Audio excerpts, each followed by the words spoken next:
கர்த்தருக்காக ஊழியங்கள் ஏன் எழுப்பப்படுகிறது? ஊழியம் செய்ய வேண்டிய அவசியம் என்ன? கர்த்தரே தம்முடைய தேவ தூதர்களை அனுப்பி இங்கு ஜனங்களுக்கு தம்மை வெளிப்படுத்தி இருக்கலாம். இல்லை, கர்த்தர் தாமே இறங்கி வந்து சிலுவையில் நமக்காக ஜீவனை தந்த ஆண்டவர் ஏன் அவராக இறங்கி வந்து தம்மை வெளிப்படுத்தக் கூடாது? அப்படி வெளிப்படுத்தி ஜனங்கள் எல்லோரும் கர்த்தரை தொழுது கொண்டிருந்தால் சுலபமாக முடிந்திருக்குமே. ஏன் இத்தனை போராட்டம்? மனிதர்கள் போய் ஊழியம் செய்ய வேண்டும், அவர்களுக்கு விரோதமாய் எதிரிகள் எழும்புவார்கள். 2000 வருடங்களான போராட்டம். ஏன் இதெல்லாம் நடக்கிறது? இது தேவையா? நம் அறிவிக்கே இவ்வளவு சுலபமான வழிகள் தோன்றும் போது கர்த்தருக்கு தெரியாதா? ஏன் இப்படி நடக்கிறது என்றால், இந்த கேள்விக்கு பதில் இங்கு உண்டு. நம்முடைய பிதாவாகிய தேவனுடைய அன்பும் ஆண்டவராகிய இயேசு கிறிஸ்துவின் கிருபையும் சமாதானமும் உங்கள் அனைவரோடும் கூட என்றென்றைக்கும் இருப்பதாக.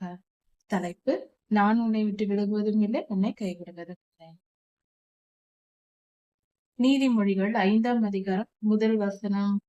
கர்த்தர் நம்மிடத்தில் சொல்லுகிறார், என் ஞானத்தை நீ கவனித்து என் புத்திக்கு செவி கொடு என்று கர்த்தர் சொல்லுகிறார்.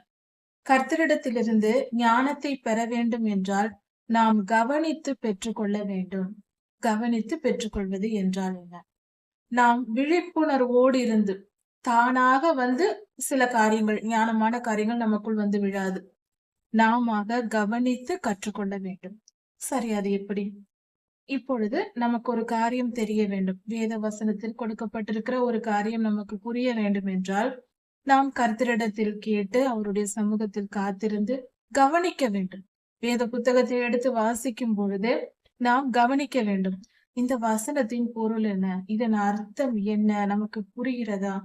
இதன் பொருள் ஏதாவது வேறு ஏதாவது இருக்குமா என்று நாம் கவனிக்கும் போது, நம் கவனத்தை அந்த வசனத்திற்குள் செலுத்தும் பொழுது கர்த்தர் நமக்கு அதன் பொருளை நமக்கு தருவார்.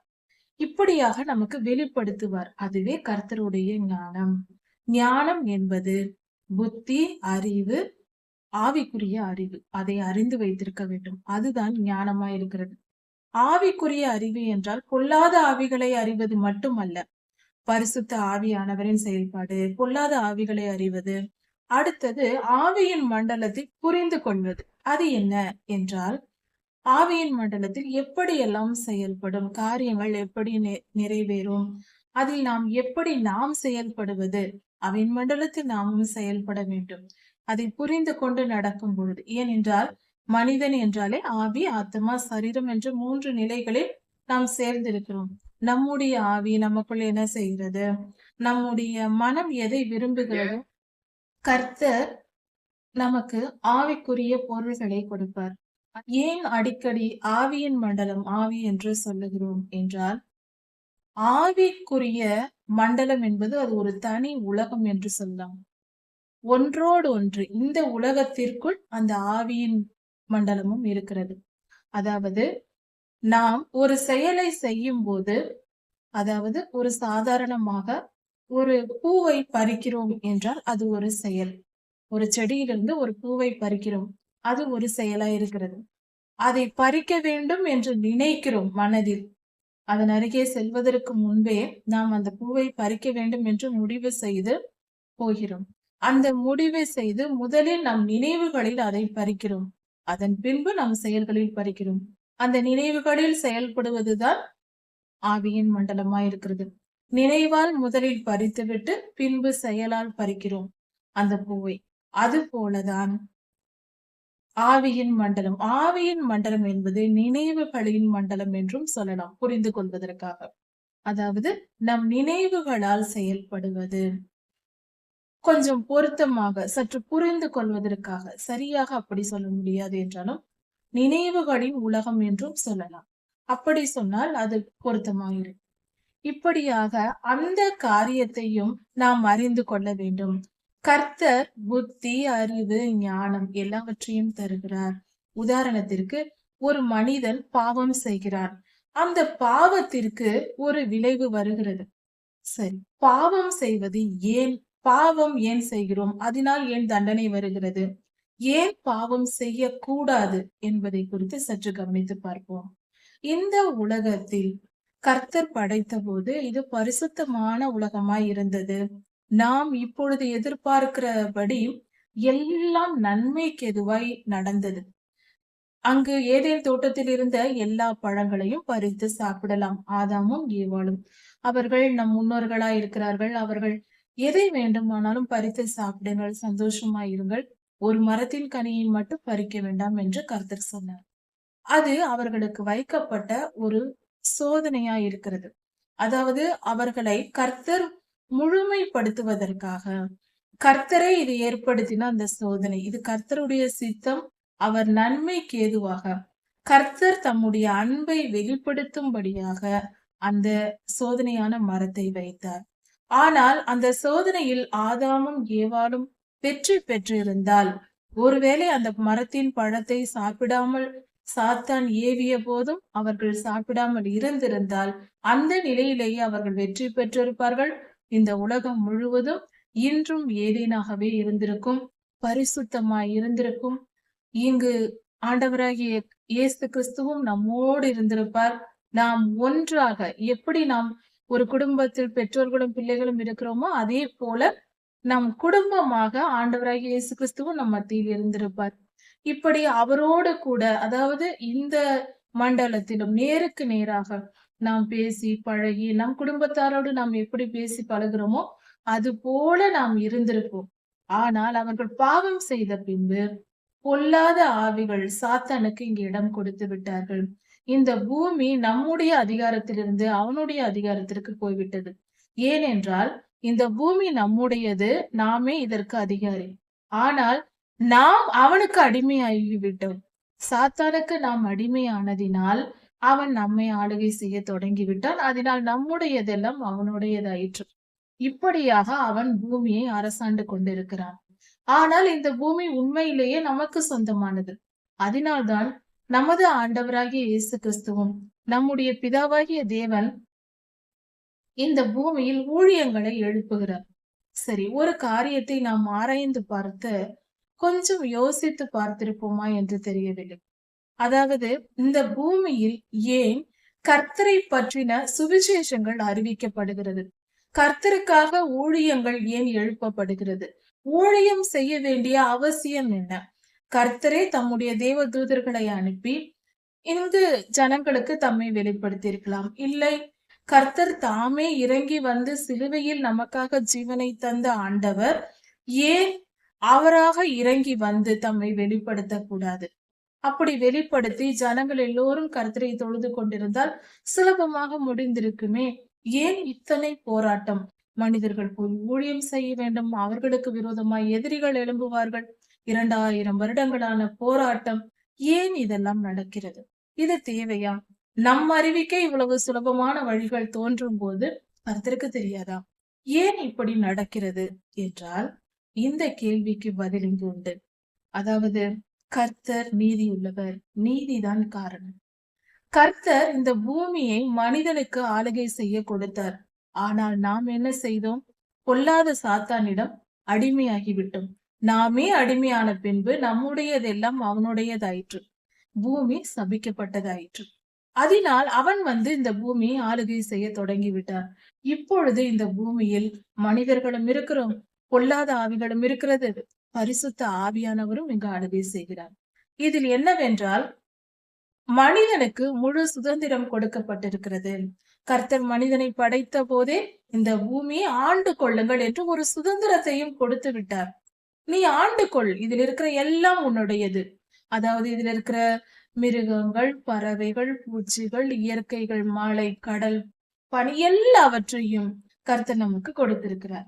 இப்படி இருக்க இந்த பூமியில் எந்த காரியத்தை செய்ய வேண்டும் என்றாலும் கர்த்தர் நமக்கு கொடுத்ததல்லவா? நம்முடைய சுதந்திரத்தில் அவர் தலையிட மாட்டார். கர்த்தர் ஒரு காரியத்தை செய்ய வேண்டும் என்றால் நம்முடைய அனுமதி இல்லாமல் அவர் செய்ய மாட்டார். இதை எப்படி புரிந்து கொள்ளலாம் என்றால், நம்முடைய பிள்ளைகளுக்கு, நம் வீட்டில் நாம் பெற்றெடுத்த நம் பிள்ளைகளுக்கு நாம் சுதந்திரம் கொடுத்துதான் வளர்க்கிறோம். அந்த பிள்ளைகளுக்கு தேவையானதை எல்லாம் வாங்கி கொடுக்கிறோம். சிறு பிள்ளைகளாய் இருக்கும் பொழுது நாமே உடுத்தி விடுகிறோம். கொஞ்சம் வளர்ந்த பின்பு 10 வயது 15 வயது ஆகும் பொழுது நம் பிள்ளைகளுக்கு நாம் எதை சொன்னாலும் கேட்காது. அவர்களுக்கென்று ஒரு சுதந்திரம் இருக்கிறது. நம் பிள்ளைகளுக்கு உடைகளை நாம் எடுத்து கொடுக்கலாம். ஆனால் அந்த உடைகளை இன்று நீ இதைதான் உடுத்த வேண்டும் என்று சொல்ல முடியுமா? கண்டிப்பாக முடியாது. நம்முடைய பிள்ளைகள் கேட்க மாட்டார்கள். எனக்கு இதுதான் பிடித்திருக்கிறது. நான் இன்று இதைதான் உடுத்துவேன் என்பார்கள். இது சாதாரணமாக நடக்கக்கூடிய காரியம். இது தவறு இல்லை. பிள்ளைகளுக்கு நாமே சுதந்திரம் கொடுக்கிறோம். உன்னுடைய விருப்பப்படி அணிந்து கொள். இந்த துணியை நீ அணிந்து கொள். இந்த இடத்திற்கு இதை அணிந்து செல் என்று நாம் ஆலோசனை தான் சொல்லுவோம். சில நேரங்களில் அவர்களை முடிவெடுக்க விடுவோம். சிறு பிள்ளையிலிருந்தே நாம் அப்படி செய்வது வழக்கம். ஏனென்றால் அவர்கள் ஞானத்தில் வளர வேண்டும் என்பதற்காக, பல காரியங்களை புரிந்து கொள்ள வேண்டும் என்பதற்காக. அதே போலதான் கர்த்தரும் இந்த மனிதனை இந்த உலகத்திற்கு படைத்து அவர்களை இந்த பூமிக்கு அனுப்பி நீங்கள் இதை ஆண்டு கொள்ளுங்கள் என்று கொடுத்தார். ஆனால் இப்பொழுதோ நாம் அதை பொல்லாதவனிடத்தில் சாத்தானிடத்தில் தொலைத்து இருக்கிறோம். அதனால் கர்த்தர் இந்த பூமியில் பாவம் வருவதற்கு காரணமான நம்மை நோக்கி, நீதான் இந்த பாவத்தை இந்த பூமிக்கு கொண்டு வந்தாய். சாத்தானை இந்த பூமிக்கு கொண்டு வந்தது நாம். இந்த பூமியை படைத்தது கர்த்தர். இந்த பூமியில் இருக்கிற எல்லாவற்றையும் படைத்தது கர்த்தர். நம்மை படைத்ததும் கர்த்தர் தான். ஆனால் சாத்தானை இறக்குமதி செய்தது மட்டும் நாம் தான் செய்திருக்கிறோம். அவனை கொண்டு வந்து சேர்த்தது நாம் தான். அதனால் அவனை விரட்டும் பொறுப்பும் நம்முடையது. கர்த்தர் நீதி உள்ளவர். நீதானே என் பேச்சை கேட்காமல் அவன் வார்த்தையை கேட்டு பாவம் செய்து அவனை இந்த பூமிக்கு அதிகாரியாக்கி விட்டாய். நீ அவனுக்கு அடிமையாகி விட்டாய். என் பேச்சை நீ மீறி செய்ததினால் நீதான் அவனை வரவழைத்தாய். அதனால் நீயே அவனை துரத்து என்று கர்த்தர் கட்டளை கொடுத்திருக்கிறார். சாத்தானை இந்த பூமியிலிருந்து விரட்டும் பணி மனிதனுக்கு சொந்தமானது. அந்த வேலையை மனிதன் செய்தே தீர வேண்டும். கர்த்தர் 1000 வருடம் இந்த பூமியை அரசாள வேண்டும். அது வரைக்கும் நமக்கு காலம் கொடுக்கப்பட்டிருக்கிறது. பொல்லாத சாத்தானை இந்த பூமியிலிருந்து விரட்டுவதற்கு. சரி, இப்படி விரட்ட வேண்டும். ஆனால் எப்படி விரட்டுவது?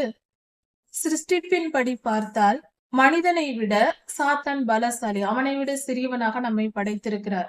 வல்லமை நமக்கு குறைவு. நாம் ஏகமாய் பாவம் செய்திருக்கிறோம். சாத்தானை எதிர்த்து யுத்தம் செய்ய நமக்கு பலம் இல்லை. ஏனென்றால் ஆண்டவராகிய இயேசு கிறிஸ்து பிறக்கும் வரைக்கும் பிறந்த எந்த மனிதர்களாலும் பரிசுத்தமாய் 100% பரிசுத்தமாய் வாழவில்லை. எல்லோரிடத்திலும் குற்றம் குறைகள் இருந்தது. ஏனென்றால் நம் ஆதி பிதாக்களாகிய ஆதாமும் ஏவாளும் பாவம் செய்த பின்புதான் எல்லா மனித இனமும் தோன்றியது. அதனால் அவர்களுடைய டிஎன்ஏயில் பாவம் இருக்கிறது. பரிசுத்தமான ஒரு மனிதனால் தான் பரிசுத்தமாய் வாழ முடியும், சாத்தானை ஜெயிக்க முடியும். அதாவது மனிதனை பாவம் செய்ய தூண்டுவது சாத்தான். எல்லாவித பாவங்களையும் கற்றுக் கொடுத்து எப்படியாவது நம் மனதோடு பேசி பேசி நம்மை பாவியாக்குவது அவனுடைய நோக்கமா இருக்கிறது. முதல் பிறந்த மனிதன் முதல் இன்று வரை அதை அவன் செய்து கொண்டிருக்கிறான். எல்லோரையும் பாவியாக்கி விட வேண்டும் என்பது அவனுடைய நோக்கம். எல்லோரையும் பரிசுத்தமாக்க வேண்டும் என்பது கர்த்தருடைய நோக்கம். பரிசுத்த ஆவியானவரின் நோக்கமா இருக்கிறது. இப்படிப்பட்ட ஒரு சூழ்நிலையில் தான் இந்த பூமி உருண்டு கொண்டிருக்கிறது. உலகம் செயல்பட்டு கொண்டிருக்கிறது. இதை எத்தனை பேர் அறிந்திருக்கிறோம் என்று தெரியவில்லை.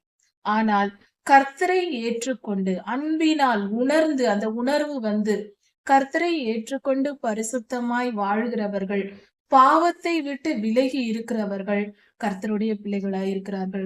அவர்களுக்கு கர்த்தர் அவர்களை தெரிந்து கொண்டு தம்மை விசுவாசித்து ஏற்றுக்கொண்டவர்களை அவர்களுக்கு கர்த்தர் சில காரியங்களை, ஞானமான காரியங்களை வெளிப்படுத்துகிறார்.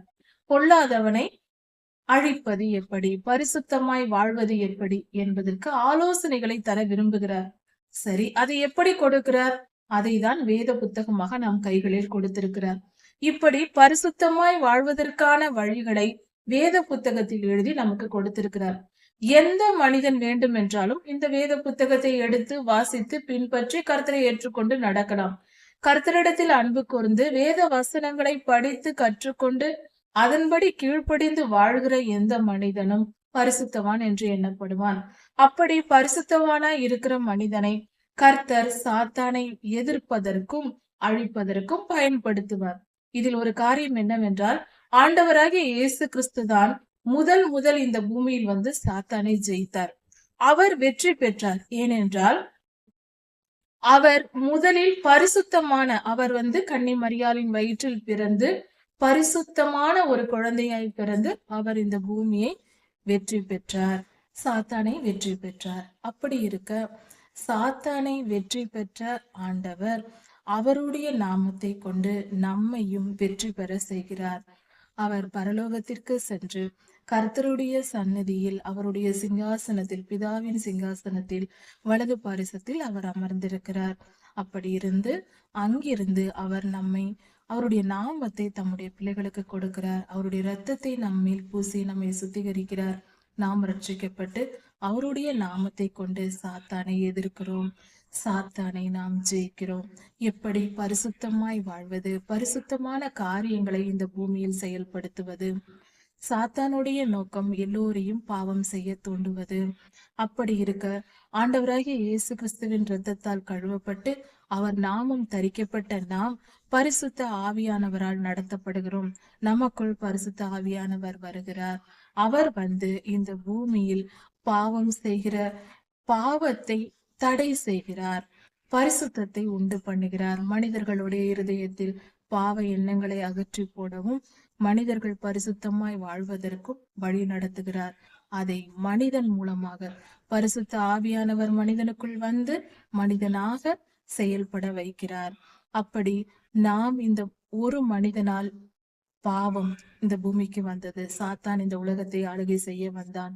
இப்பொழுது அதே மனிதர்கள் கூட்டத்தில் இருந்து மனிதர்களை தெரிந்து கொண்டு அவர்களை சுத்திகரித்து பரிசுத்தமாக்கி, ஏனென்றால் நாம் கர்த்தரை, ஆண்டவராகிய இயேசு கிறிஸ்துவே மனித குமாரன், தேவகுமாரன் என்பதை விசுவாசிக்கும் போது அவருடைய இரத்தம் நம்மேல் பூசப்படுகிறது, நாம் ரட்சிக்கப்படுகிறோம், நம் ஆவி சுத்திகரிக்கப்படுகிறது. திருவிருந்தினால் ஆண்டவராகிய இயேசு கிறிஸ்துவும் நாமும் ஒரே சரீரமும் ஒரே இரத்தமும் ஆகிறோம். அப்படியானால் இயேசு கிறிஸ்துவை போல அவருடைய நாமத்தையும் நாம் சுமந்து கொள்கிறோம். அப்படி இருக்கும்போது சாத்தானை எதிர்க்கும் வல்லமை நமக்கு வருகிறது.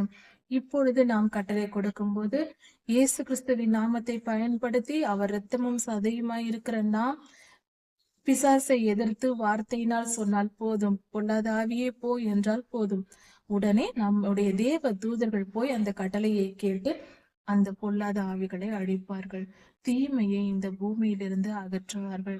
இதை தேவ தூதர்கள் செய்வார்கள். ஆனால் அதற்கு ரட்சிக்கப்பட்டவர்களே தகுதியுடையவர்கள். ஆண்டவராகிய இயேசு கிறிஸ்துவின் இரத்தத்தையும் சரீரத்தையும் பூசிக்கிறவர்கள், கர்த்தருடைய புதிய உடன்படிக்கையின்படி வாழ்கிறவர்கள், பரிசுத்தமாய் கர்த்தரை விசுவாசித்து ஏற்றுக்கொண்டவர்களால் இந்த மாதிரியான காரியங்கள் நடக்கிறது. கர்த்தர் நீதியுள்ளவர். அவருடைய நீதி எப்பொழுதும் தவறாது, துளி கூட தவறாது. மிக மிக துல்லியமாக கர்த்தர் நீதியை நிறைவேற்றுவார். அப்படியாக ஒரு மனிதனால் இந்த பூமிக்கு பொல்லாத ஆவிகள் வந்ததினால் கர்த்தர் இந்த பொல்லாத ஆவிகளை அழிக்க மனிதர்களை பயன்படுத்துகிறார். அதற்காக மனிதர்களை பாவத்திலிருந்து விடுவித்து பரிசுத்தவான்களாக்கி அவர்களை ஊழியம் செய்ய வைத்து அந்த ஊழியங்களை ஆசீர்வதித்து அதன் மூலம் பலரையும் ரட்சிப்புக்குள் வழி நடத்தி ஒரு மனிதன் மூலம் இன்னொரு மனிதன், இன்னொரு மனிதன் மூலம் இன்னொரு மனிதன் என்று கர்த்தர் ஒரு அக்கினி நெருப்பு பத்த வைப்பது போல, அதாவது ஒரே ஒரு சிறு குச்சியை வைத்து இலை தழைகளை பற்ற வைக்கலாம். அதன் பின்பு அதிலிருந்து ஒரு காடு அளவுக்கு கூட நெருப்பு பரவும். நெருப்பு எப்படி ஒரு இடத்தில் பற்றி கொண்டு அது பரவி பரவி செல்லுகிறதோ அதே போல கர்த்தரும் பரிசுத்த ஆவியானவரும் பரவி செல்கிறார். ஒரு ஊழியக்காரர்கள் ஊழியம் செய்யும் போது ஆயிரக்கணக்கான ஜனங்கள் ரட்சிக்கப்பட்டு கர்த்தருடைய பிள்ளைகள் ஆகிறார்கள். அவர்களில் ஒரு நூற்றுக்கணக்கான பேர் அல்லது ஆயிரக்கணக்கான பேர் ஊழியர்களாய் மாறி அவர்களும் கர்த்தருடைய நாமத்தை வெளிப்படுத்துகிறார்கள், மகிமையை செலுத்துகிறார்கள், ஊழியம் செய்து பலரை பரிசுத்தவான்களாக்குகிறார்கள். இப்படியாக சந்ததி சந்ததியாக போய்கொண்டிருக்கிறது. இதுவே கர்த்தருடைய வழி நடத்துதல். கர்த்தர் ஞானத்தை தருகிறார். ஆவியின் மண்டலம் இந்த காரியங்களை எல்லாம் கர்த்தரே நமக்கு வெளிப்படுத்துகிறார், கர்த்தரால் நமக்கு வெளிப்படுத்தப்படுகிறது. இந்த செய்திக்கு ஆதாரமான வசனங்கள் பல உள்ளன. மனிதன் பூமியை கெடுக்கிறான் என்பதற்கும் மனிதனை தவறான வழியில் நடத்துகிறான் என்பதற்கும் பலவித ஆதாரங்கள் இருக்கிறது. மிகாயா எனும் தீர்க்கதரிசியின் இடத்தில் பரலோகத்திலிருந்து பொய்யின் ஆவி வந்தது என்று சொல்லப்படுகிறது. வேசித்தன ஆவி சில நேரங்களில் மனிதர்களுக்குள் புகுந்து பாவம் செய்ய வைப்பது, இதை பற்றி எல்லாம் சொல்லப்பட்டிருக்கிறது. ஆஹ் எசபேரின் காலத்தில் செயல்பட்ட பொல்லாத ஆவிகளின் செயல்கள் வேதத்தில் தெளிவாய் கொடுக்கப்பட்டிருக்கிறது. யோபு புஸ்தகத்தில் மிக தெளிவாக முதல் அதிகாரம், 2ஆம் அதிகாரம், கடைசி அதிகாரங்களில் கர்த்தர் ஆவியின் மண்டலத்தை வெளிப்படுத்துகிறார். முதல் 2 அதிகாரங்களில் சாத்தானுடன் நேருக்கு நேராக பேசுவது, அவன் மனிதனை பற்றி பேசுவது போன்ற காரியங்கள் கொடுக்கப்பட்டிருக்கிறது.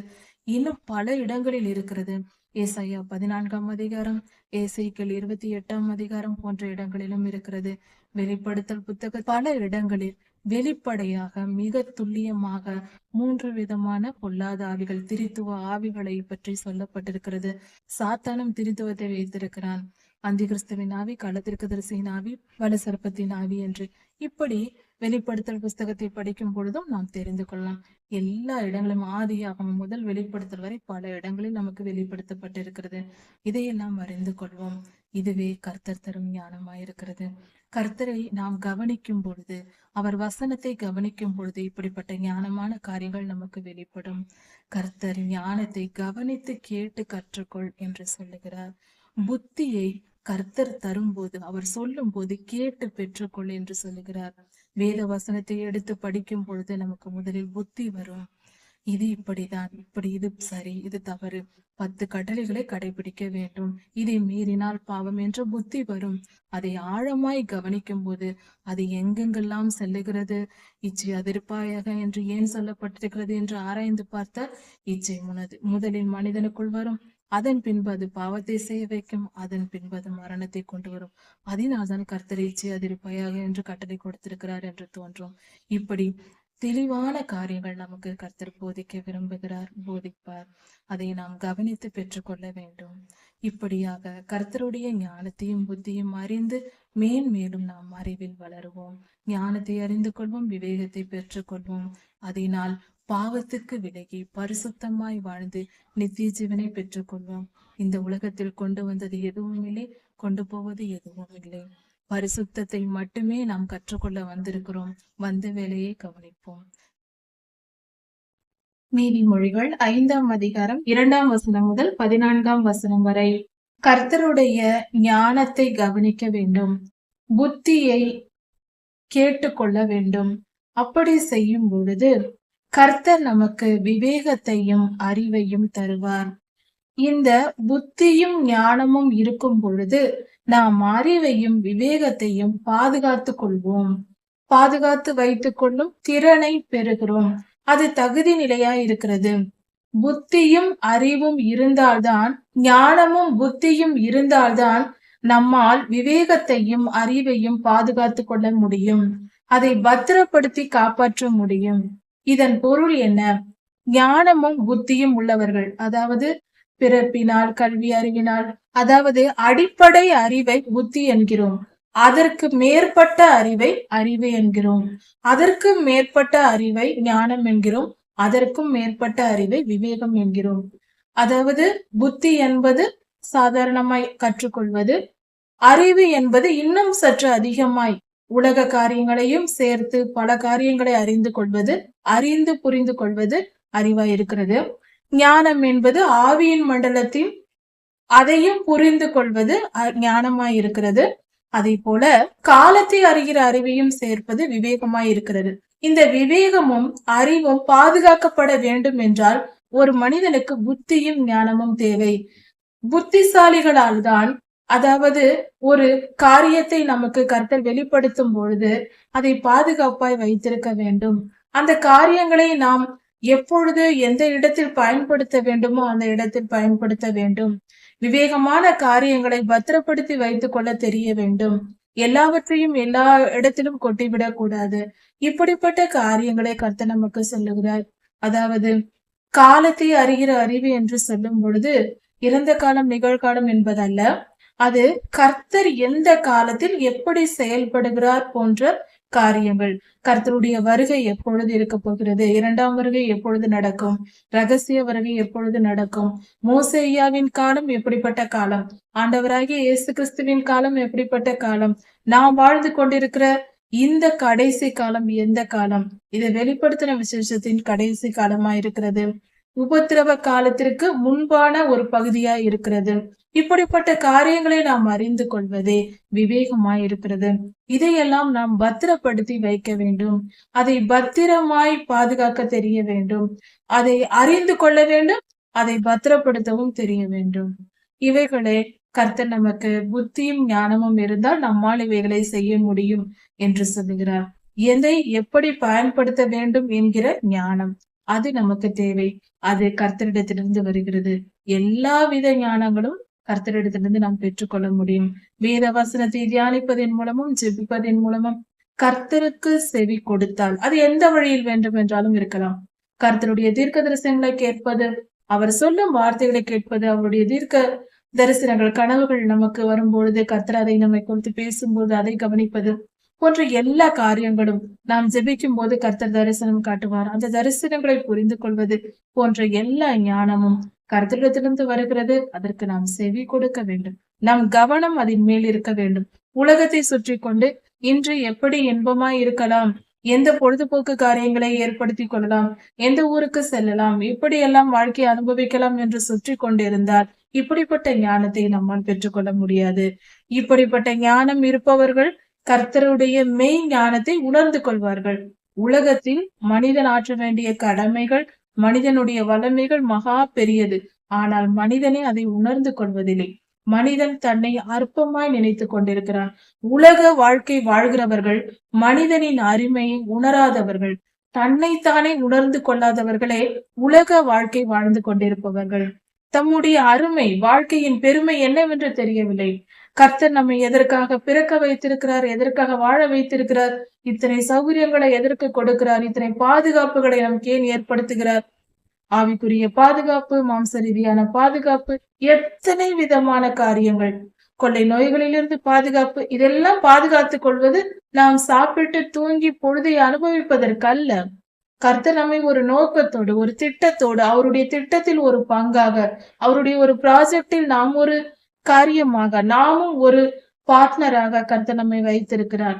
அதை நாம் புரிந்து கொண்டு அந்த இடத்தில் செயல்பட வேண்டும். நம்முடைய வேலை என்ன, கர்த்தர் நம்மை எதை கொடுத்திருக்கிறார் என்பதை புரிந்து செயல்படுவதும் ஞானமாயிருக்கிறது. அதையும் நாம் கற்றுக்கொள்வது நமக்கு நல்லது. புத்தியும் ஞானமும் இருக்கும் போது விவேகத்தை நாம் பேணி காத்து கொள்வோம். அதை தினமும் தொடர்ச்சியாக அதை பயன்படுத்தி கொள்வோம், பாதுகாத்து கொள்வோம். விவேகத்தை விட்டுவிடக்கூடாது. ஒரு நாள் பெற்றுக்கொண்டோம், அதோடு விட்டு விடுவதல்ல. தினந்தோறும் அதை பயன்படுத்துவோம், அதை பத்திரப்படுத்தி பயன்படுத்துவோம். ஒரு ஒரு பொருளை பயன்படுத்துவது போல அதை பத்திரப்படுத்தி நாம் பயன்படுத்த கற்றுக்கொள்வோம். ஞானமும் புத்தியும் இருந்தால் நம் வாயின் வார்த்தைகள் அடங்கி இருக்கும். நம் உதடுகள் அறிவை காத்து கொள்ளும். அப்படி என்றால் நம் பேச்சு, ஞானமும் புத்தியும் உள்ளவர்கள் எதை பேச வேண்டும், எங்கு பேச வேண்டும், கர்த்தருடைய சித்தம் இன்னதென்று தெரிந்து சரியாக வார்த்தைகளை பயன்படுத்துவார்கள். அப்படியாக கர்த்தர் நமக்கு புத்தியும் ஞானத்தையும் தருவார். பேசக்கூடாத இடத்தில் போய் பேசினால் அது பெரிய பிரச்சனையாகும். அதனால் எந்த இடத்தில் பேச வேண்டும், என்ன பேச வேண்டும் போன்ற காரியங்களை நாம் ஞானத்தோடு அறிந்து வைத்திருக்க வேண்டும். அதுவே அறிவு நம் உதடுகளால் காக்கப்பட வேண்டும். புத்தியும் ஞானமும் உள்ளவர்கள் அதை செய்வார்கள் என்று வேதம் சொல்லுகிறது. அப்படிப்பட்டவர்களாய் நாமும் இருப்போம். அடுத்தது, புத்தி, ஞானம், அறிவு, விவேகம் உள்ள ஒரு மனிதன் எப்படி வாழ்வான், அவனுக்கு எப்படிப்பட்ட இந்த உலகத்தில் சோதனை இருக்கிறது என்று பார்த்தால், இந்த இடத்தில் மிகப்பெரிய ரகசியத்தை கர்த்தர் ஒன்று வெளிப்படுத்துகிறார். அதாவது, ஒரு மனிதனை கற்பு நெறி தவறி வாழ வைப்பது யார் என்றால், அந்த நிலைக்கு தள்ளுவது பொல்லாத ஆவிகளே. பொல்லாத சாத்தான் ஒரு மனிதனுக்குள் இச்சை இருக்கும் பொழுது அதை பயன்படுத்தி அந்த மனிதனோடு பேசி பேசி அவன் இருதயத்தை திருப்புவான். அது நம் கண்களுக்கு தெரியாது. மனதில் நாம நினைக்கிறோம் என்று நினைத்து கொண்டிருப்போம். மனிதர்கள் அப்படிதான் நினைப்பதுண்டு. நாம நினைக்கிறோம், நமக்காக தோன்றுகிறது என்று. ஆனால் பொல்லாதவனே நம் இருதயத்தோடு பேசுவது. பேசி பேசி பாவம் செய்ய, கற்பு நெறி தவறி, ஒழுக்கம் தவறி வாழ வைக்க அவன் முயற்சி செய்வான். அப்படிப்பட்ட வேசித்தன ஆவி எப்படி செயல்படுகிறது, அதன் குணாதிசயம் என்ன, அதை எப்படி நாம் மேற்கொள்ளலாம் போன்ற காரியங்களை நாம் தொடர்ந்து பார்ப்போம். சரி, இந்த வேசித்தன ஆவியின் செயல்பாடு என்ன? அது நம் கால்களை ஆளுகை செய்கிறது, கால்களை வழி நடத்தும். அதாவது காலுக்கும் வேசித்தனத்துக்கும் சம்பந்தம் இருக்கிறது. ஒரு மனிதன் நடக்கிற நடைகள், அவன் போகும் இடங்கள் மிக முக்கியமானது. வேசித்தன ஆவி ஆளுகை செய்கிற இடங்கள், அப்படிப்பட்ட பொல்லாத ஆவி இருக்கிற இடங்களுக்கு ஒரு மனிதன் போகும்போது அனுமதி இல்லாமலே அது நுழைந்து கொள்ளும். அதனால்தான் நாம் போகும் இடம், நாம் எங்கு செல்கிறோம், எங்கு வருகிறோம், எப்படிப்பட்ட இடத்தில் இருக்கிறோம் என்பது மிகவும் முக்கியம். கிராமங்களில் பெரியோர்கள் பிள்ளைகளுக்கு சொல்வார்கள், கண்ட இடத்தில் சுற்றாதே, கண்ட நேரத்தில் சுற்றாதே. நடு இரவில் எல்லாம் ஆண் பிள்ளைகள் அங்கிங்கு சென்று கொண்டிருந்தால் சொல்வார்கள் பெரியோர்கள், அங்கெல்லாம் செல்லாதே என்று சொல்வார்கள். காரணம் என்ன என்றால், பொல்லாத ஆவிகளின் செயல்பாடு அங்கு இருக்கிறது என்பது தெரிந்துதான் அவர்கள் சொல்லுகிறார்கள். அதில் உண்மை இருக்கிறது. ஓரளவு உண்மை இருக்கலாம், ஓரளவு சில தவறுகளும் இருக்கலாம். ஆனால் அதில் ஆழமான உண்மை பதிந்திருக்கிறது. அதில் எந்த சந்தேகமும் இல்லை. நாம் நடக்கும் நடைகள், நாம் போகும் இடங்கள் விக்கிரக ஆராதனைக்குரிய இடங்களாக இருக்கலாம். அந்த இடத்தில் வேசித்தன ஆவி ஆளுகை செய்து கொண்டிருந்தால் அந்த இடத்திற்கு போகும்போது அந்த ஆவி அந்த மனிதனை தாக்கும். என் இடத்திற்கு நீ வந்து விட்டாய் என்றால் என் மேல் நான் உன்மேல் அதிகாரம் செலுத்துவேன், எனக்கு நீ சொந்தமான என்று அது உரிமை கொண்டாடும். கர்த்தரிடத்தில் உரிமை கொண்டாடும். யோபு புஸ்தகத்தில் போய் பேசியதல்லவா, கர்த்தரிடத்தில் சாத்தான் பேசினான் அல்லவா, அது போல. அப்படி அவன் பொல்லாத வேசித்தன ஆவி ஒரு மனிதனை எப்படியெல்லாம் வழி நடத்துகிறது என்பதை குறித்து பார். பரஸ்திரியின் உதடுகள் தேன் கூடு போல் ஒழுகும். ஒரு பெண் இருக்கிறாள், அவள் வேசித்தன ஆவியால் பிடிக்கப்பட்டிருக்கிறாள் என்றால் அவள் பாவம் செய்ய மற்ற ஆண்களை தூண்டுவாள். அவள் பேச்சு எப்படிப்பட்டதா இருக்கும்? தேன் கூடு போல ஒழுகும் அவள் உதடுகள். அப்படி என்றால் தேனை போல இனிப்பான வார்த்தைகள், கனிவான வார்த்தைகள் பிறக்கும். மிகவும் கனிவான வார்த்தைகளால் பேசுவார்கள். அதாவது இது பெண்கள் மட்டுமல்ல, ஆண்களா இருந்தாலும் பெண்களா இருந்தாலும் வேசித்தன ஆவி பிடிக்கப்பட்டவர்கள், பாவம் செய்து பழக்கப்பட்டவர்களின் பேச்சு அன்பிற்கு அடையாளமே இவர்கள்தான் என்பது போன்ற பேச்சு இருக்கும். அவர்களுடைய வார்த்தைகளின் வசனிப்பு அப்படி இருக்கும். மிகவும் கனிவாய் இருப்பார்கள், அன்பை பொழிவார்கள். இதுதான் முதல் அடையாளம். இப்படிப்பட்டவர்களை கண்டால் நாம் உடனே ஓடி ஒளிந்து கொள்ள வேண்டும். அதாவது இப்படிப்பட்டவர்களின் சவகாசமே நாம் வைத்திருக்க கூடாது. பொல்லாத ஆவி, வேசித்தன ஆவி பிடிக்கப்பட்டவர்களை இப்படி பேசுவார்கள். இது முதல் அடையாளம். ஆணா இருந்தாலும் பெண்ணா இருந்தாலும் இப்படிப்பட்டவர்களுக்கு விலக்கி நம் கால்களை நாம் காப்பாற்றிக் கொள்ள வேண்டும். அப்படிப்பட்டவர்களோடு பேசவும் கூடாது, பழகவும் கூடாது. அவர்கள் இருக்கிற இடத்தில் கூட நாம் இருக்கக்கூடாது. சங்கீதம் 1:1 சொல்லப்பட்டிருக்கிறது போல நாம் நடந்து கொள்ள வேண்டும். வேசித்தன ஆவிக்கு என்னென்ன செயல்பாடுகள் இருக்கும் என்று பார்க்கலாம். வேசித்தன ஆவி பிடித்த மனிதர்கள் தேன் கூடு போல பேசுவார்கள். அவர்கள் உதடுகள், அதாவது பேச்சு இனிமையா இருக்கும். அவர்களுடைய பேச்சு எண்ணெயிலும் மிருதுவாய் இருக்கும், மிகவும் மென்மையா இருக்கும், வழவழப்பா இருக்கும். அப்படி என்றால் மிக மிக அன்பாக, கனிவாக, உருகி விடும்படி பேசுவார்கள். எல்லா அன்பையும் கொட்டி விடுவார்கள். ஆனால் அதில் ஒரு துளி கூட உண்மை கிடையாது, பொய், அத்தனையும் பொய். அந்த பொல்லாத ஆவி அப்படிப்பட்ட ஒரு திறனை வைத்திருக்கிறது, அந்த மனிதனை அப்படி ஆட்டி படைக்கும். அப்படி இருக்க அந்த அடையாளம் தெரியும் பொழுது நம்மை நாம் காப்பாற்றிக் கொள்ளலாம். தேன் கூடு போல அவர்கள் பேச்சு இருக்கும், தேனை போல இனிப்பான பேச்சு இருக்கும். அவர்களுடைய வசனிப்பு, அந்த மெத்தட், அவர்களுடைய வாய் எண்ணெயிலும் மிருதுவாய் இருக்கும். எண்ணெயை விட மென்மையான பேச்சு. நாம் பார்த்த உடனே அவர்களை பேச வேண்டும் என்று தோன்றுவது போல, அவர்களுடன் பேசிக்கொண்டே இருக்கலாம் என்று தோன்றுவது போல அப்படிப்பட்டதா இருக்கும். அது பாம்பு எப்படி வழவழப்பா இருக்கிறதோ, அதற்காக ஒரு பூனைக்குட்டி வந்தால் அதை அழகாக நாம் ஆசையோடு எடுத்துக்கொள்வோம், அன்பாக நாம் அதை பார்ப்போம், அதை தொட்டு பார்க்கலாம். ஆனால் வழவழப்பான பாம்பை யாராவது தொடுவோமா? அப்படிதான் வேசித்தன ஆவியும் அப்படிப்பட்டது. வழவழப்பா இருக்கும், பளபளப்பா இருக்கும், ஆனால் அது பாவம். எச்சரிக்கையுடன் இருக்கும்.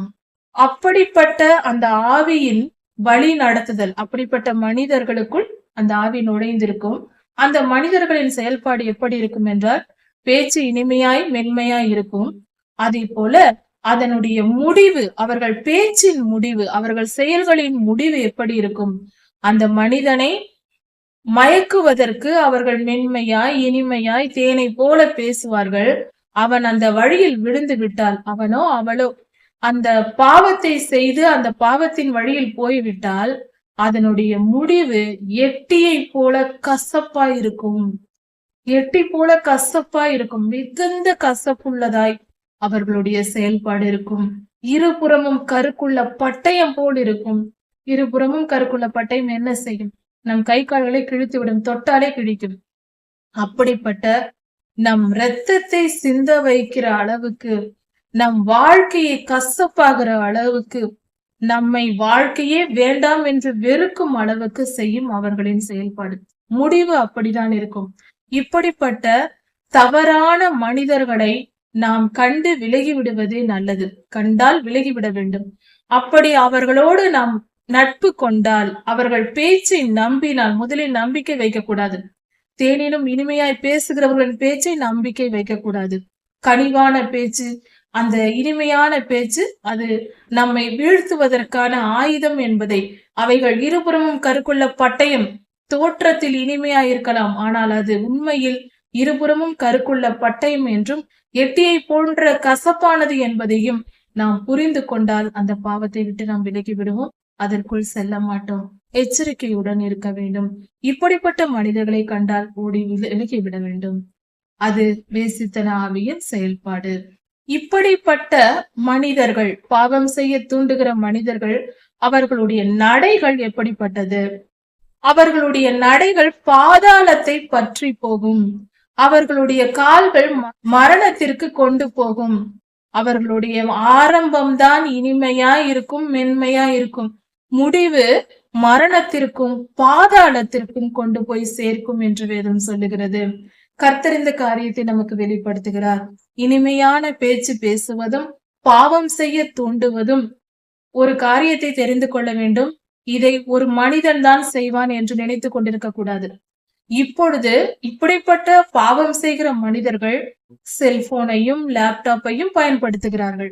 பாவமான காரியங்களை செய்ய தூண்டுவார்கள். இந்த மீடியாக்களை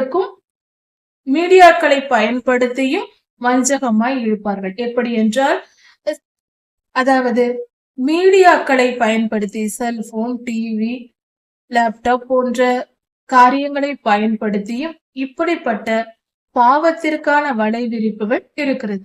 அதையும் நாம் எச்சரிக்கையுடன், நாம் எதை பார்த்தாலும் எச்சரிக்கையுடன் பரிசுத்தமான காரியங்களை பார்க்க வேண்டும். பரிசுத்தமானதை மட்டுமே பயன்படுத்த வேண்டும்.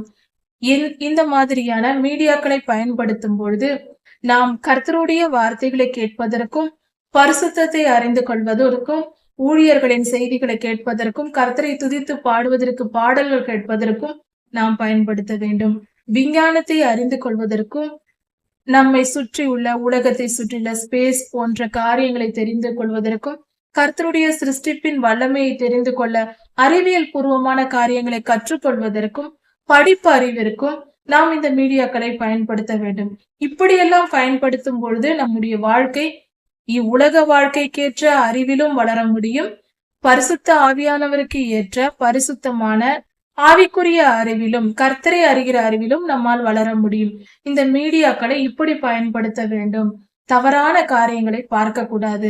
ஒரு முறை பார்த்தால் மீண்டும் மீண்டும் அது வந்து கொண்டிருக்கும். அதனால் தவறான காரியங்களை பார்ப்பதை தவிர்த்தாலே, மீடியாக்களில் நல்ல செய்திகளை நாம் பார்க்க ஆரம்பித்தால் நம்முடைய செல்போனிலும் லேப்டாப்பிலும் நல்லது மட்டுமே வரும். அதை முதலில் தெரிந்து கொள்வோம். நாம் எதை பார்க்க ஆரம்பிக்கிறோமோ அதை பொறுத்துதான் AI நமக்கு அதை திட்டமிட்டு கொடுக்கும், நமக்கு ரெக்கமெண்ட் பண்ணும். அதனால் நாம் அதை புரிந்து கொண்டு சரியானதை பார்த்து சரியானதை கற்றுக்கொண்டு நம் செல்போன் பரிசுத்தமாய் இருந்தால் நம் இருதயமும் பரிசுத்தமாய் இருக்கும். நம்முடைய லேப்டாப்பில் வரும் செய்திகள் இருந்தால் நம்முடைய இருதயமும் பரிசுத்தமாய் இருக்கும்.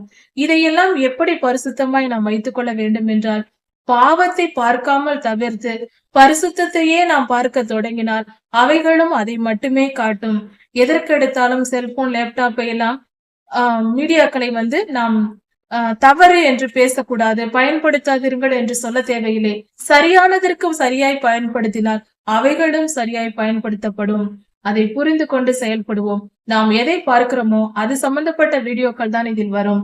அப்படி இருக்க நாம் நல்லதையே பார்த்தால் நல்லதே நமக்கு வரும். தீமையான காரியங்கள் நமக்கு வராது. பாவமான காரியங்கள் நமக்கு வராது. சரியாய் பயன்படுத்த கற்றுக்கொள்வோம். சகல ஞானமும் கர்த்தருடையது. இப்படிப்பட்ட காரியங்களையும் நாம் பயன்படுத்துவது அவசியமா இருக்கிறது. இந்த காலத்தில் நல்ல காரியங்களுக்கு கற்றுக்கொள்வதற்கும் நல்ல காரியங்களை சொல்வதற்கும் மீடியாக்களை பயன்படுத்துவோம். பயன்படுத்தாமல் விட தேவையில்லை.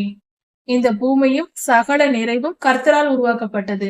அதை சாத்தானுக்கு ஒப்பு கொடுத்து நாம் பயன்படுத்தாமல் இருக்க வேண்டிய அவசியம் இல்லை. எல்லா டெக்னாலஜியும் கர்த்தரால் கொடுக்கப்பட்டது. எல்லாவற்றையும் பயன்படுத்துவோம். நன்மைக்கு ஏதுவாக கர்த்தருடைய சித்தத்தை நிறைவேற்ற, கர்த்தருடைய சித்தத்தை அறிந்து கொள்ள. அதாவது இந்த பொல்லாத பாவம் செய்ய தூண்டுகிற பொல்லாத ஆவிகள் என்ன செய்யும் என்றால், அவைகள் மரணத்திற்கு நம்மை கொண்டு போய் சேர்க்கும் என்று பார்த்தோம். அதன் முடிவு அங்குதான் செல்லும்.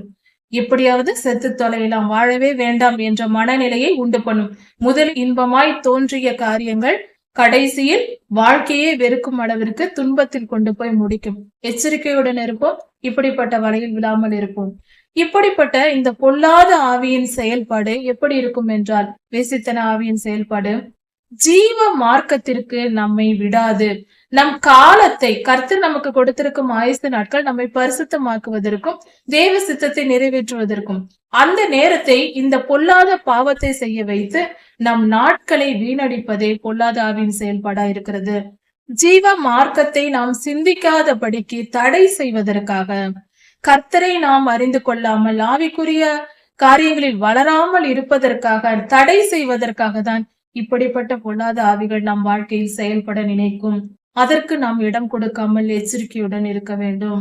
இப்படிப்பட்ட பொல்லாத ஆவி பிடித்த மனிதர்கள், அவர்களுடைய நடைகள் மாறி மாறி விகாரப்படும் என்று சொல்லப்பட்டிருக்கிறது.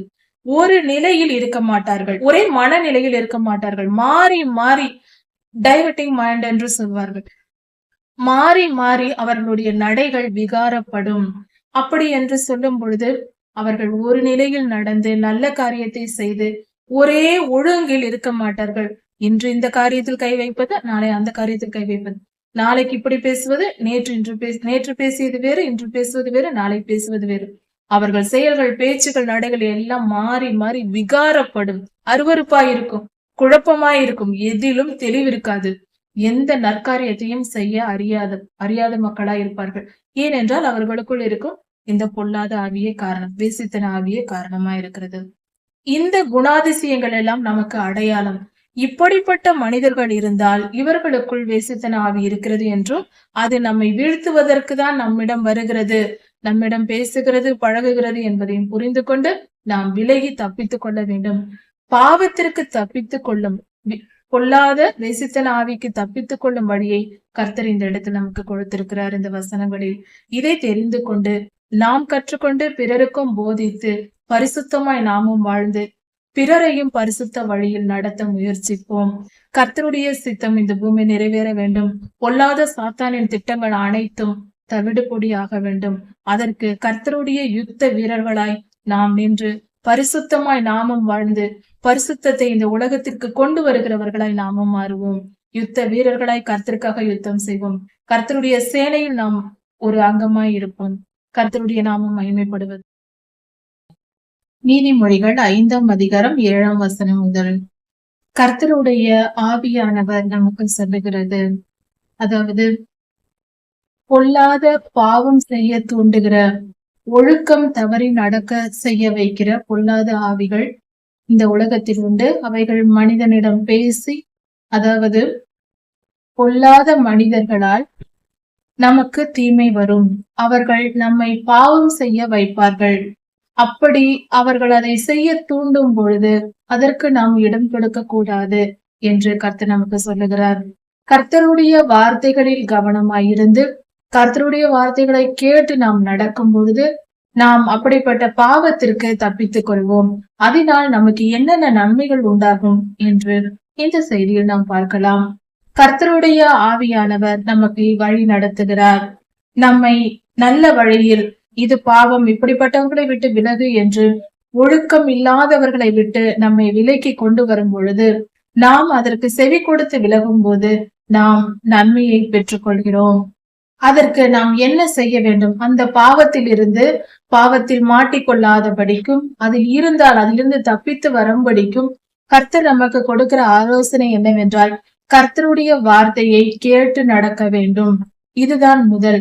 அதாவது பொல்லாத ஆவிகள், பொல்லாத மனிதர்களை பிடித்து கொண்டு அவர்கள் மூலமாய் நம்மை பாவத்தில் தள்ள முயற்சிக்கும்.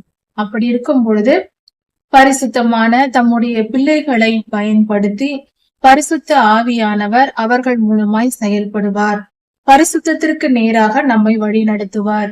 அப்பொழுது அதற்கு செவி கொடுக்கும் பொழுது நாம் பாவத்திலிருந்து தப்பித்துக் கொள்ளலாம். அதற்கு கர்த்தர் தரும் ஆலோசனை என்ன என்பதை குறித்து பார்க்கலாம். பாவமான மனிதர்கள் பாவத்திற்கு நம்மை திசை திருப்ப நினைக்கும் போது, அவர்கள் முயற்சி செய்யும் பொழுது அதை தப்பித்துக் கொள்ள வேண்டும் என்றால் சில காரியங்களை நாம் புரிந்து வைத்திருக்க வேண்டும். ஞானமாய் நடக்க வேண்டும். அப்பொழுதுதான் அந்த பாவத்திலிருந்து தப்பித்துக் கொள்ள முடியும். அதற்கு என்ன செய்ய வேண்டும் என்றால், அவர்களுடைய வீட்டின் கிட்டே சேராதே. அவர்கள் இருக்கும் இடத்தில், அவர்கள் வீட்டில், அவர்கள் அருகில் நாம் சேரக்கூடாது. அவர்களை விட்டு முதலில் விலக வேண்டும் என்று கர்த்தர் சொல்லுகிறார். அவர்களை விட்டு நாம் விலகி செல்வது என்பது நமக்கு பாதுகாப்பு. அப்படிப்பட்டவர்களோடு நாம் பேசிக்கொண்டு பதில் சொல்லிக் கொண்டு இருக்கக்கூடாது. அப்படி இல்லை இப்படி இல்லை என்று அவர்களை சமாதானப்படுத்த முயற்சிக்க செய்யக்கூடாது. அவர்கள் நல்லவர்கள் போல நடித்தாலும் நாம் என்ன செய்ய வேண்டும்? அவர்களை நம்பக்கூடாது. அவர்களை விட்டு விலகுவதே முதல் புத்திசாலித்தனமான ஞானமான செயல். வேதம் சொல்லுகிறது, நம்முடைய வழியை அப்படிப்பட்டவ மனிதர்களுக்கு தூரப்படுத்த வேண்டும். அவர்கள் வழியில் செல்லக்கூடாது. அவர்கள் வீட்டின் கிட்டே போகக்கூடாது. தூரமாய் விலகி செல்ல வேண்டும். இந்த 2 ஆலோசனைகளையும் நாம் கேட்டுக்கொள்ள வேண்டும். அதாவது கர்த்தர் நமக்கு தரும் ஆலோசனை. பொல்லாத, பாவம் செய்ய தூண்டுகிற, ஒழுக்கம் தவறி நடக்க நினைக்கிற மனிதர்கள் இருப்பார்களே, ஆனால் அவர்கள் நம்மை பேசி அவர்கள் வழியில் நம்மை இழுக்க நினைத்தால் அப்படிப்பட்டவர்களை விட்டு விலகிவிட வேண்டும். முதல் காரியம், அவர்களை பேசி சமாதானப்படுத்தி அவர்கள் கோபித்துக் கொள்வார்களே என்று நினைக்க கூடாது. அப்படிப்பட்டவர்கள் நம்மேல் கோபித்துக் கொண்டால் மிகவும் நல்லது. திரும்பி பார்க்க மாட்டார்கள். அது நமக்கு நன்மையாயிருக்கும். அவர்கள் முகத்தை முறித்து அவர்களை வெட்டிவிட்டு அவர்களுடன் பேச்சை நிறுத்தி உன் வழியை பார்த்துக்கொள் என்று கடிந்து கொண்டு விரட்டி அனுப்புவதே நமக்கு நல்லது. நாம் கர்த்தருக்கு முன்பாக இருக்கிறோம். அவர் நம்மை பார்த்து கொண்டிருக்கிறார் என்கிற பயம் வேண்டும். இப்படிப்பட்ட பொல்லாத மனிதர்களின் நிமித்தம் நாம் பாவம் செய்து அதனால் கர்த்தருக்கு கோபம் வந்து அவருடைய நியாய தீர்ப்பை நாம் சுமந்து நாம் நோயிலும் பாடுகளிலும் விழ வேண்டி வரும்.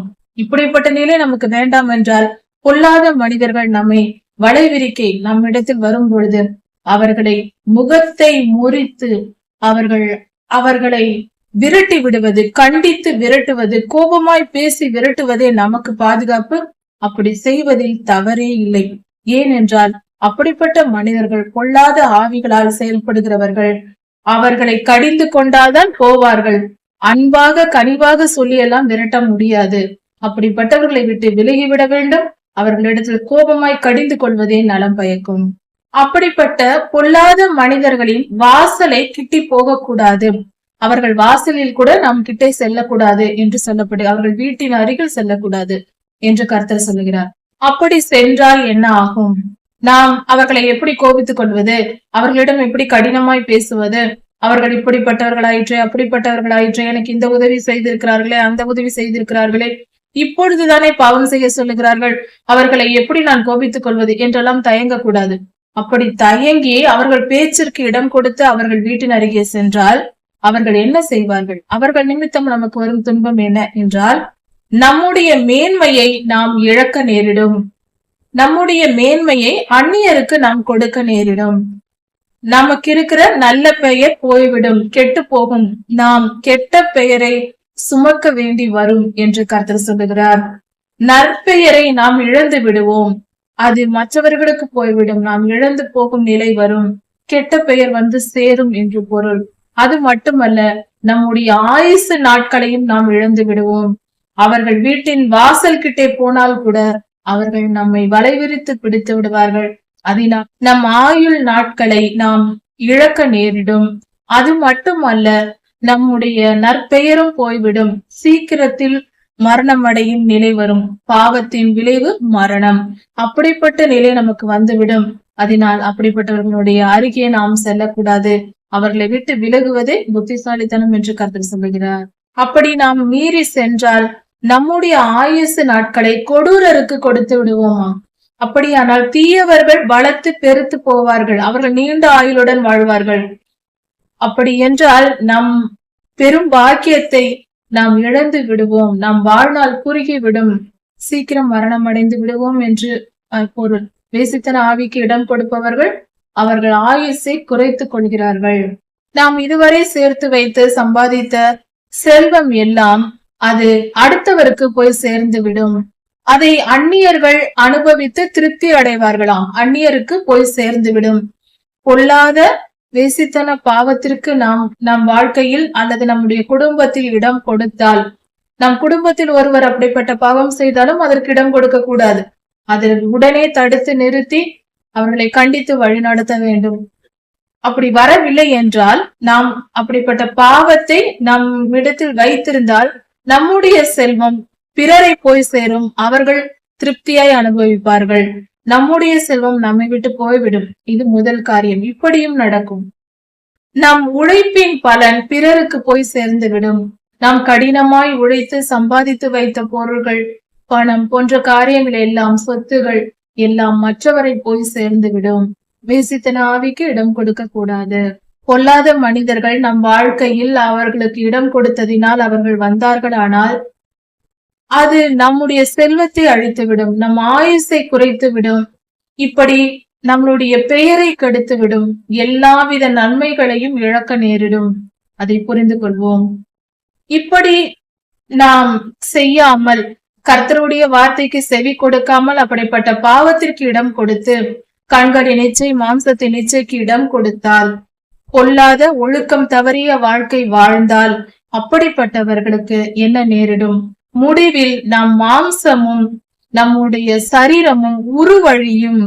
நம் சரீரத்தில் பயங்கரமான வியாதிகள், மரணம் அடைவது மிகவும் துக்கமாயிருக்கும். மரண போராட்டம், மிகப்பெரிய போராட்டம் உண்டாகும். மரண படுக்கையில் நீண்ட நாட்கள் இருப்பது, மிகவும் துன்பப்படுவது, அவர் சரீரம் முழுவதும் அழுகி போகும் நிலைக்கு வருவது, இப்படிப்பட்ட நினைத்தும் பார்க்க முடியாத அளவுக்கு மிக கொடுமையான நிலைகள் பலருக்கு ஏற்படுவதுண்டு.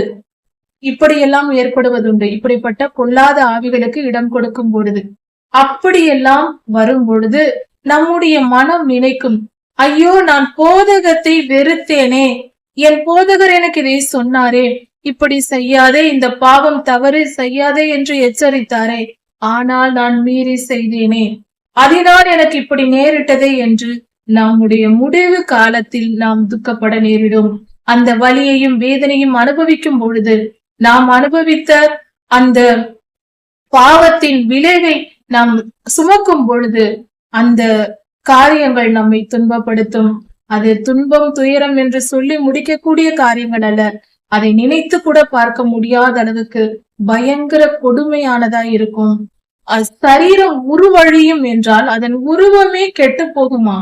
அப்படி என்றால் இருக்கும் உருவம் மாறி போகும் அளவுக்கு அந்த உடல் பாதிக்கப்படும் என்றால் அது எவ்வளவு பெரிய கொடுமையா இருக்கும். மிகப்பெரிய நோய்கள், அது என்னவென்று மருத்துவர்களால் சொல்லக்கூட முடியாது. அப்படி பலவிதமான நோய்கள் ஒன்று சேர்ந்து வந்து அந்த சரீரத்தை அழித்து போடும். எப்படிப்பட்ட பொல்லாத ஆவிகளுக்கு இடம் கொடுத்தார்களோ அந்த பொல்லாத ஆவிகள் எல்லாம் அவர்கள் வாழ்க்கையின் முடிவின் காலத்தில், மரண காலத்தில் அவர்களை ஆண்டு கொள்ளும். அந்த சரீரத்தை படாத பாடுபடுத்தும். நீதானே எனக்கு செவி கொடுத்தாய், என் பேச்சை கேட்டு பாவம் செய்தாய் அல்லவா, அதனால் நான் உன்னை கொடுமைப்படுத்துவேன், உன்மேல் எனக்கு அதிகாரம் உண்டு என்று அந்த மனிதனை கொடுமைப்படுத்தும். இதை புரிந்து கொள்வோம். இப்படிப்பட்ட நிகழ்வுகள் அன்றல்ல, இன்றும் நடந்து கொண்டிருக்கிறது, இனியும் நடக்கும். பாவத்தின் விளைவு மரணம். அந்த மரணமும் கொடுமையானதா இருக்கும். தயவு செய்து இச்சையான காரியங்களை விட்டு விலகி பரிசுத்தமாய் வாழ்வோம். நம் சரீரத்தை காப்பாற்றிக் கொள்வோம். இந்த உலகத்தில் வாழும் வரை பரிசுத்தமாய் வாழ்ந்து கர்த்தருடைய ராஜ்யத்தையும் சுதந்திரித்துக் கொள்ளலாம். இந்த வாழ்க்கையும் இன்பமாய் இருக்கும். பாவம் என்றும் நன்மையையும் இன்பத்தையும் தரவே தராது. அந்த இன்பம் என்று நாம் நினைப்பதுதானே தவிர அது இன்பம் அல்ல, சாபம். அதன் முடிவு கசப்பாய் இருக்கும். அது மிகவும் கொடுமைப்படுத்தும்.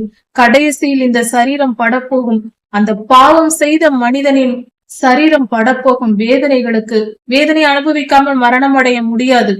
எந்த காரணத்திலும் முடியாது. கர்த்தர் கொடுக்கும் நியாய தீர்ப்பை பெற்ற பின்பே அந்த உயிர் வெளியே போகும். அது வரைக்கும் மிகப்பெரிய துன்பத்தை அனுபவிக்க நேரிடும். தயவு செய்து இப்படிப்பட்ட காரியத்தை விட்டு விலகுவோம்.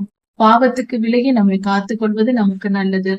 அந்த கடைசி காலத்தில் அந்த மனிதன் புலம்புவான், நான் என் வாழ்நாளில் பாவம் செய்த போது என் போதகரின் சொல்லை வெறுத்தேன்.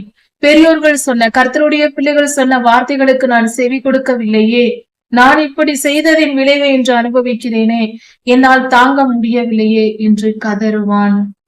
சபைக்குள்ளும் சங்கத்திற்குள்ளும் எல்லாரிடத்திலும் நான் கெட்ட பெயர் எடுத்தேன். என் மேன்மை போனது, என் ஆயுள் குறைந்து போனது, என் சரீரமும் உருவழிகிறது. நான் இப்படிப்பட்ட நிலைக்கு ஆளானேனே என்று துடிக்க நேரிடும். கர்த்தர் நமக்கு தரும் ஆலோசனை என்ன? உன் கிணற்றில் இருக்கிற தண்ணீரையும் உன் துறவில் ஊறுகிற தண்ணீரையும் நீ குடி, அதை பயன்படுத்திக் கொள் என்று சொல்லுகிறார். இதன் பொருள் என்ன என்றால், நமக்கென்று கர்த்தர் கொடுத்திருக்கிற ஆசீர்வாதத்தை நாம் அனுபவிக்க வேண்டும். தன்னுடைய ஒவ்வொரு மனிதனும் தன் மனைவியையும் தன் கணவரையும் நேசித்து ஒழுக்கமான கற்பு நெறி தவறாத வாழ்க்கை வாழ வேண்டும். ஒருவரின் ஒருவர் அன்பு கூர்ந்து சந்தோஷமாய் வாழ்ந்து அவர்கள் பரிசுத்தத்தை காத்து கொள்ள வேண்டும். தங்கள் பிள்ளைகளை நேசிக்க வேண்டும். பரிசுத்தமான வாழ்வு வாழ வேண்டும். எந்தவித பாவத்திற்கும் இடம் கொடாமல் பெற்றோர்கள் பிள்ளைகளை வழிநடத்த வேண்டும். அப்பொழுது அந்த பிள்ளைகள் பார்க்கிற பிள்ளைகள் பெற்றோர்களை பார்த்து அந்த பிள்ளைகளும் அந்த பரிசுத்த பாதையில் நடப்பார்கள். இதே நிமித்தம் அந்த குடும்பமே, அந்த தலைமுறையே பரிசுத்தமாய் வாழும். இப்படிப்பட்ட காரியங்கள் நடக்கும். கர்த்தர் இதைதான் விரும்புகிறார்.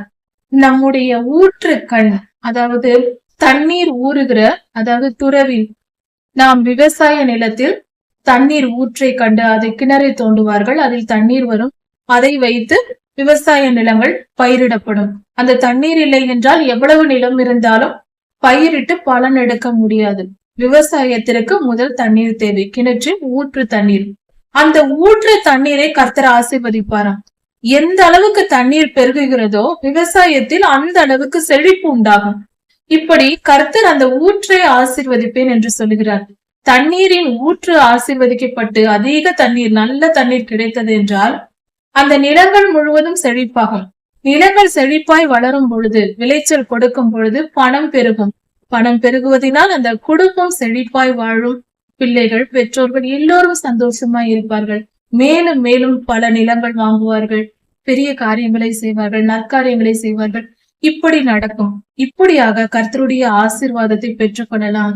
இந்த பாவத்தை விட்டு விலகினால், கண்களின் இச்சை, வேசித்தன பாவம், இந்த பாவம் இருக்கிற இடம், அதாவது வேசித்தன பாவத்தின் ஒரு அடையாளம் தான் கண்களின் இச்சை. இவை எல்லாம் ஒன்றுதான்.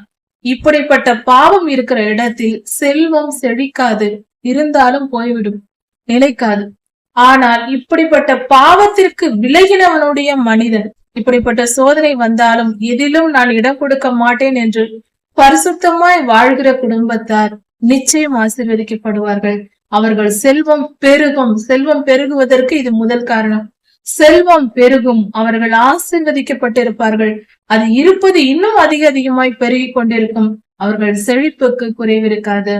நம்முடைய ஊற்று கண், வாய்க்கால்கள், அதாவது தண்ணீர் நம்முடைய நிலத்திற்கெல்லாம் பாய்ந்து மீண்டும் வெளியில் செல்லுமாம். அந்த அளவுக்கு தண்ணீர் பெருக்கெடுத்து ஓடும். அப்படி என்றால் கர்த்தருடைய ஆசீர்வாதம் அந்த குடும்பத்தில் அவர்களுக்கு திருப்தி அளித்ததும் அல்லாமல் மற்றவர்களுக்கும் தானம் தர்மம் செய்யும்படியாக, பிறருக்கு கொடுக்கும்படியாக கர்த்தர் ஆசீர்வதிப்பார். சில பெரிய முன்னால் வாழ்ந்த மிகப்பெரிய ஊழியக்காரர்கள், மிகப்பெரிய ஊழியங்களின் வம்சத்தார், அந்த குடும்பத்தாரை நாம் பார்க்கும் பொழுது அவர்கள் செழிப்பாய் இருப்பார்கள். பலருக்கு தான தர்மம் செய்வார்கள். நற்காரியங்களை எல்லாம் செய்து கொண்டிருப்பார்கள். காரணம் என்ன? பரிசுத்தம். நீதிமான்களும் நீதிமான்களின் குடும்பமும் அப்படி ஆசீர்வதிக்கப்பட்டிருக்கும். இது கர்த்தர் தரும் ஆசீர்வாதம். அவர்கள் பரிசுத்தத்திற்கு கர்த்தர் கொடுக்கும் அன்பளிப்பு என்றும் சொல்லலாம். அவர்கள் பரிசுத்தமாய் வாழ்வார்கள். பரிசுத்தமாய் வாழ்ந்தார்கள். அவர்கள் பிள்ளைகளும் பரிசுத்தமாய் வாழ்கிறார்கள்.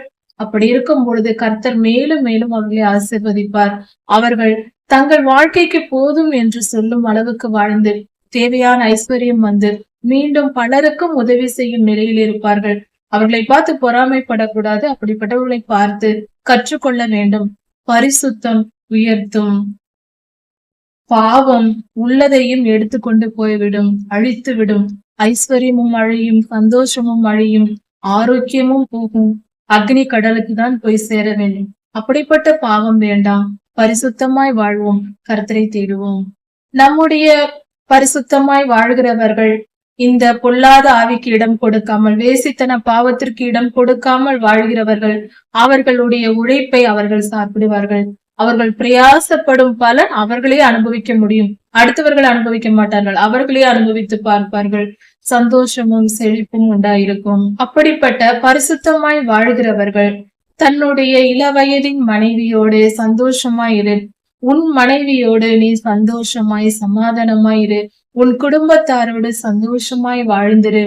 அந்நிய பெண்களை தேடி பாவம் செய்து அதனால் அழிந்து போகாமல் தன் குடும்பத்தை நேசித்து, தன் மனைவியை நேசித்து, தன் கணவரை நேசித்து, தன் பிள்ளைகளிடத்தில் அன்பு கூர்ந்து குடும்பத்தில் சந்தோஷமும் சமாதானமும் நிலவி நிறைவாய் வாழலாம். ஒரு குறைவும் இல்லாமல் அந்நிய பெண்களை தேடி போக வேண்டிய அவசியம் இல்லை. அது பாவமாயிருக்கிறது, கர்த்தருக்கு அருவருப்பான செயலாயிருக்கிறது, உடன்படிக்கைக்கு விரோதமான செயலாயிருக்கிறது. கர்த்தர் இப்படி பரிசுத்தமாய் வாழ சொல்லுகிறார். அவனவன் தன் மனைவியை நேசிக்க வேண்டும், ஒவ்வொரு பெண்ணும் தன் கணவரை நேசிக்க வேண்டும். அந்த அன்புதான் பரிசுத்தமானது. அப்படி சந்தோஷமாய் வாழ வேண்டும் என்பதே கர்த்தருடைய விருப்பமாய் இருக்கிறது. இப்படி இருக்க அவரவர் தன் மனைவியை நேசிக்காமல் போவதென்ன? அது தேவையில்லாத அந்நியரை தேடி போக வேண்டிய அவசியம் அல்ல. தன் சொந்த மனைவியை அன்பு கூர்ந்து நேசித்து வாழ்வதே சிறந்தது. ஏனென்றால் கர்த்தர் சகலத்தையும் அறிந்து வைத்திருக்கிறார், சகலத்தையும் பார்த்து கொண்டிருக்கிறார். அந்த நினைவு நமக்கு வர வேண்டும். என் மனைவிக்கு தெரியாது, என் குடும்பத்துக்கு தெரியாது, என் உறவினருக்கு தெரியாது, நான் தவறு செய்வேன், மற்ற பெண்களை தேடி போவேன் என்று பாவம் செய்ய தூண்டக்கூடாது. பாவம் செய்ய நினைவுகள் கூட வரக்கூடாது. ஏனென்றால் கர்த்தர் பார்த்து கொண்டிருக்கிறார். மனதின் நினைவுகளை எல்லாம் ஆராய்ந்து அறிகிறவர் கர்த்தர். நினைவுகளின் தோற்றத்தையே அவர் அறிவார். அப்படி இருக்க நாம் புரிந்து கொள்வோம், கர்த்தருக்கு மறைவானது எதுவும் இல்லை. தாவீது ராஜா சொல்லியிருக்கிறார், அவர் ஒரு முறை பாவம் செய்தார். அதன் விளைவாக அவர் பாடின பாடல் இது.